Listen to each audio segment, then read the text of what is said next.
Hello, Revere, and welcome to our Veterans and Community Show. And thank you for Revere TV8 for putting us on. We have a special guest. He's been a jeweler in the city of Revere for 35 years. His name is Larry Bagnera. I hope I got it right. Bagnera, close enough. Bagnera. Larry, welcome to our show. It's a pleasure to be here. Thank you, sir. Now, you've been, like I said, in the jewelry business for 35 years or thereabouts. I have a few questions that I like to ask you.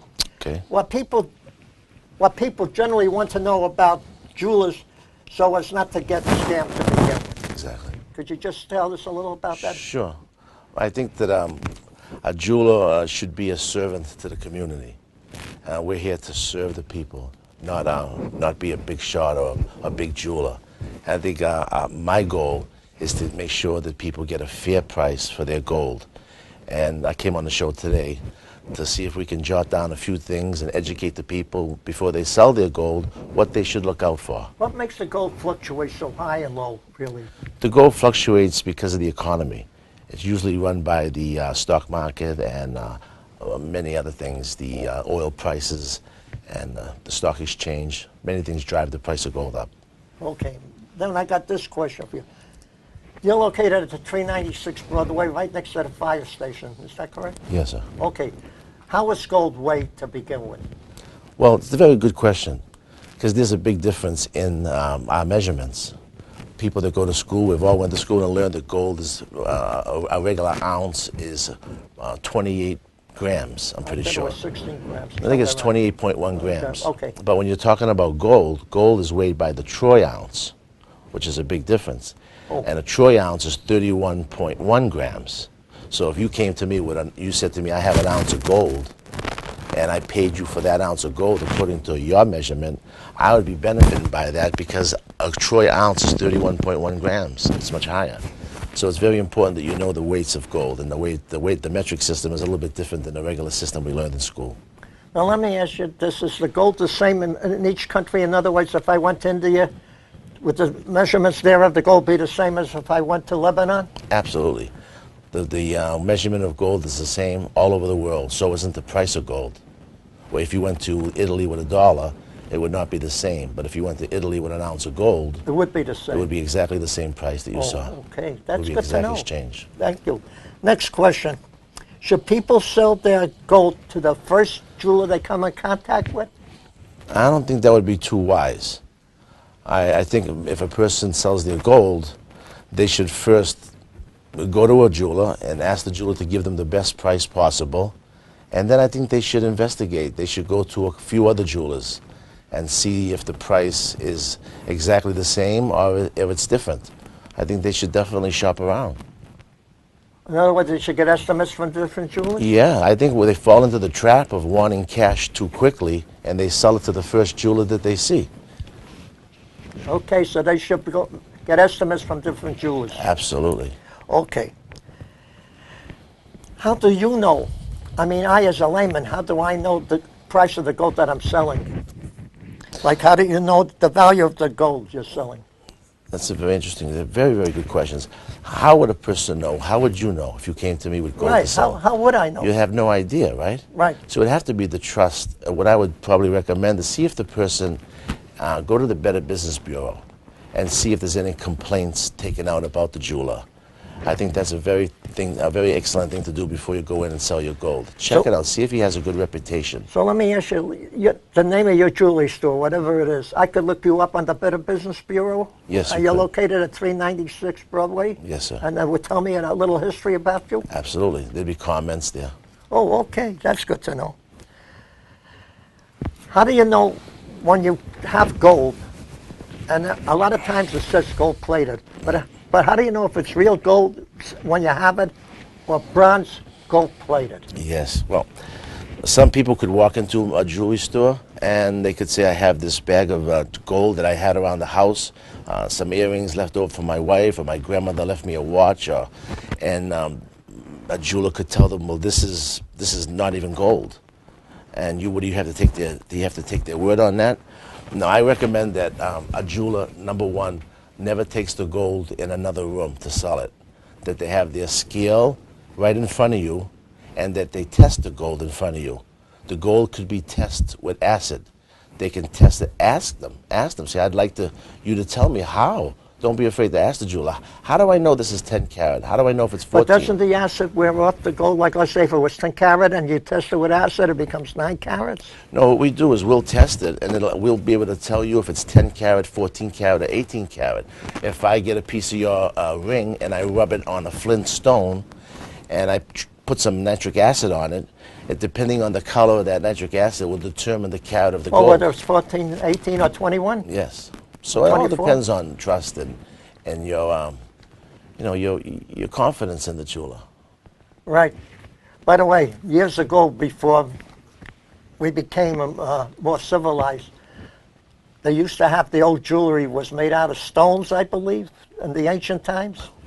Bones. Yeah, I'm not really. I guess so. Yeah. That's before my That's how they used to do it in the old days. Thank God we come from a long way from those days.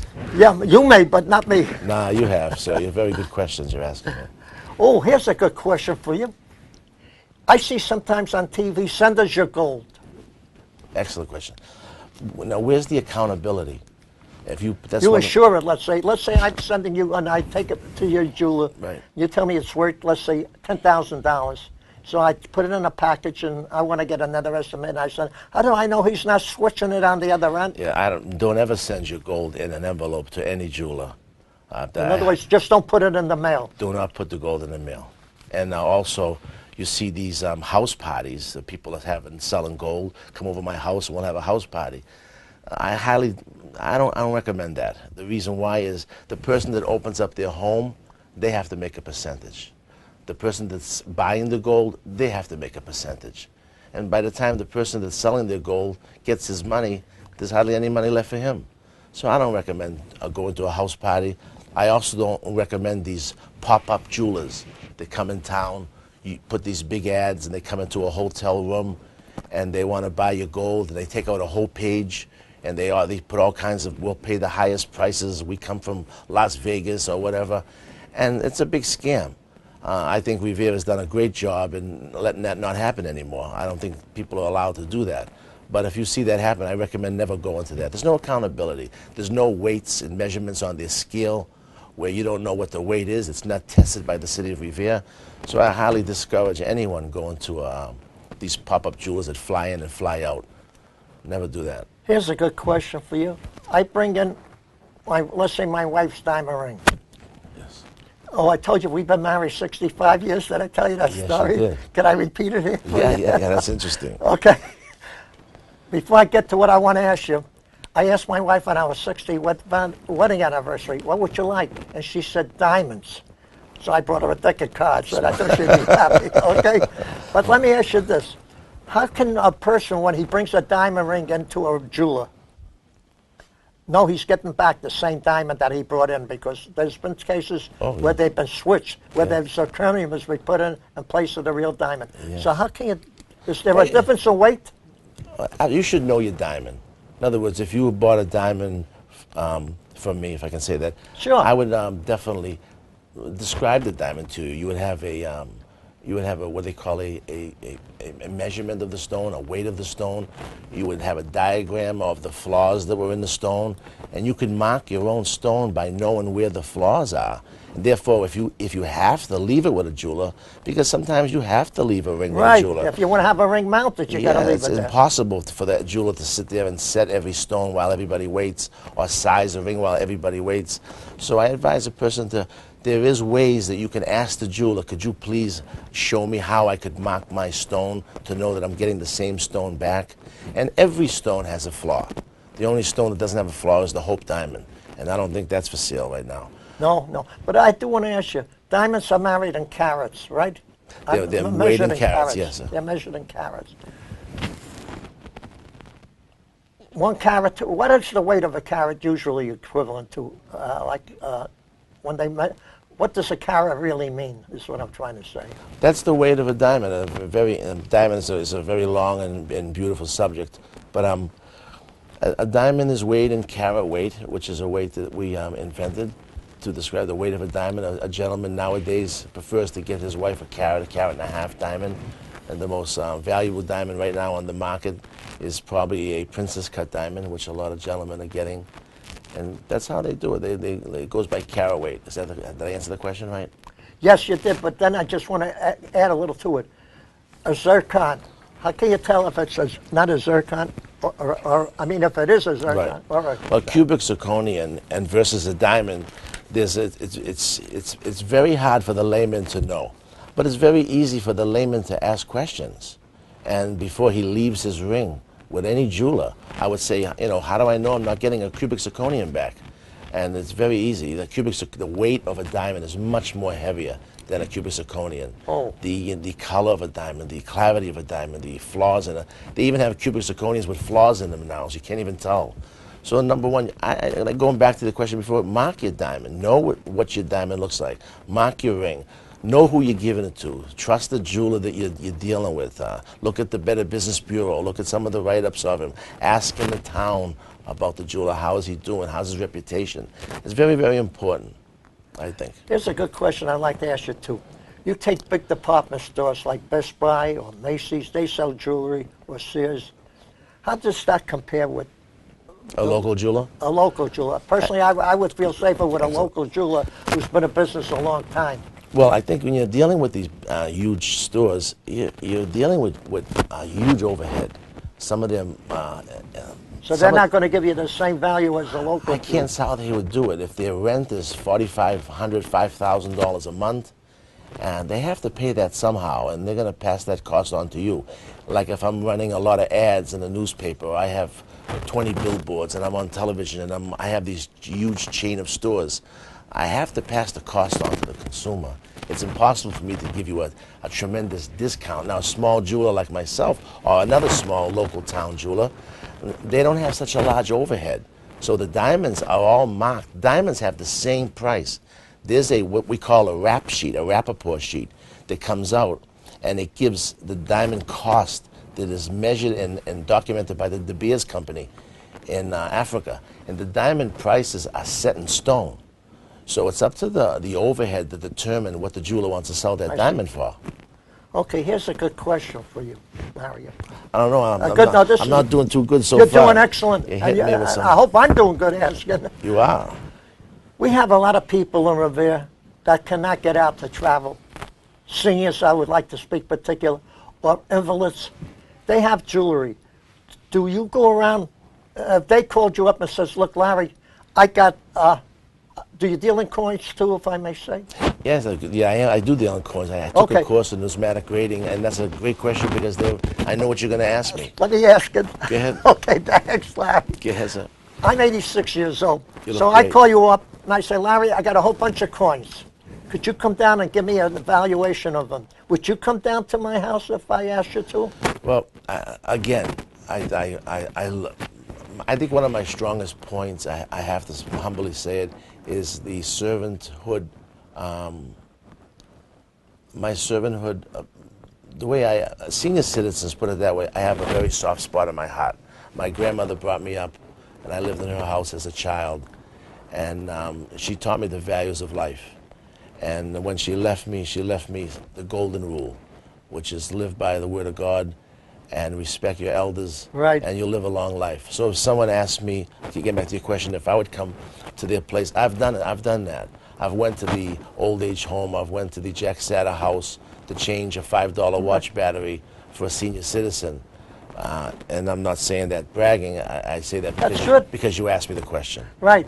Now, I'm going to ask you this. If I wanted to get a hold of you, how would I reach you? Could you give us a telephone number or an email to reach you? Yeah, I'm just 781-284-7875 is the business number. Right, and if I want to email you?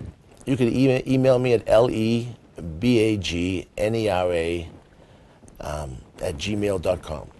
Right. Give me that telephone number again because I know a few people who will be calling you. Oh, thank you. It's 781-284-7875. 7875. Thank you, sir. You've been very gentle on me. Now I got to ask you about watches. Can I do that for you? Sure. You see Boulevars and Rolex, and then you see a watch like this, which probably you would throw it away, but I've had it for so many years.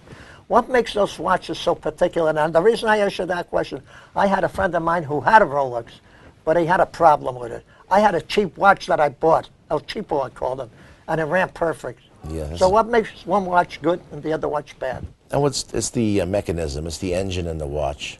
There's some. A Rolex, every piece on a Rolex is handmade No, nowadays they make them by machine. by computer? Yeah, they make them by machine. But a Rolex watch is a great watch. It's probably one of the finest watches in the world. But you have other watches like Patek Philippe and Cartier and Tiffany. There's all great watches. Are they good too? They're excellent watches. But you know, the old-fashioned Timex watch for $12.99 keeps just as good time. Do they still make Timex or they're out? No, they do. They still make Timex. They're very good watches. And they're just as, there's no big deal about having a Rolex or having a Timex. They all give you the same time. The reason I ask you that, I watch TV to see what the new things are. Yes. And I saw the other night where they had a smartwatch where the guy could plug in what he wants to know. It's incredible. Like a Isn't it? GPS system on Isn't there, that and he was incredible? looking at his watch. It's And they incredible. have one that you can talk to, and the watch talks back to you. It's incredible what they're coming up with. I just like a watch that tells the time of day. I don't want to get into GPSs on my watch and all that. It's too sophisticated for me. I'm from the old school. If you're from the old school, I'm from when the school first started. Okay. Yes, you are, sir. I was going to tell you, we got about 3.5 minutes, Larry, and I Okay. want you to take about 2.5 minutes out of that time and tell us what you'd like to talk about the jewelry business. Okay. The reason that I think I came here today again was just to let people know about this selling their gold and what to look for, what not to look for, what to be aware of, what not to be aware of. Like I said, to reiterate, get a second and third opinion before you sell your gold. Never let the gold leave your sight when you're bringing it into a store. Things like that. Never mail your gold in, and check out the Better Business Bureau and who these people are if they have a good reputation. Make sure that the scale is checked by the Weights and Measure Department in Revere. I think we have a great city that overlooks all those things, but nowadays you have to be careful. Larry, I'd like to ask you one question that just popped into my head. Do they still use gold for gold teeth? Because when I was a kid, a lot of the people did have gold teeth. Yeah, they do. They still use it today? Yeah, they do. I don't recommend being buried with them. Nowadays, with the price of gold, they may go after you and get it back. Right, that's why they went into the pharaoh's tombs to rob the gold in Sure, Egypt. it's very expensive. Yep, I'll take it out before, tell my family, take it out before they bury me. right. What are the questions?